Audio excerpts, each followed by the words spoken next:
ময়মনসিংহের মুমিনুন্নেছা সরকারি মহিলা কলেজের উল্টো দিকে অতিরিক্ত পুলিশ সুপার কার্যালয়ের দক্ষিণ পাশে দেয়ালের ভিতরে রয়েছে একটি কাক ডুমুর গাছ।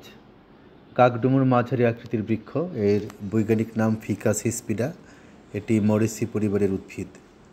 কাক ডুমুর, জংলি ডুমুর, বুনো ডুমুর, পাতি ডুমুর, খোকসা, বহই ইত্যাদি নামেও পরিচিত। কাকডুমুরের ফল ছোট এবং খাওয়ার অনুপযুক্ত। এই গাছ অযত্নে অবহেলায় এখানে সেখানে জন্মায় এবং তুলনামূলকভাবে ছোট। অন্যান্য প্রজাতির ডুমুরের মতো এর পাতা শিরীষ কাগজের মতো খসখসে প্রকৃতির, তাই এর আরেক নাম খড়পত্রী। এই পাতা দিয়ে গ্রামাঞ্চলে অনেকে শিং মাগুর জাতীয় মাছ কাটার আগে ঘষে পিচ্ছিলভাবে পরিষ্কার করেন।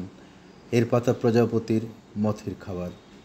এর ফল কাণ্ডের গায়ে থোকায় থোকায় জন্মায়।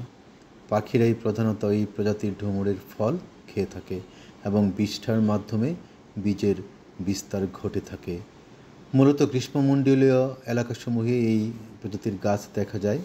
বাংলাদেশ, ভারত, মালয়েশিয়া, ইন্দোনেশিয়া, চীন সহ এশিয়ার অনেক অঞ্চলে এই গাছ পাওয়া যায়। কাকডুমুর রক্ত পরিষ্কারক এবং বমনকারক। এর ছালের কাঠ সোরিয়াসিস, জন্ডিস এবং রক্তপিত্তে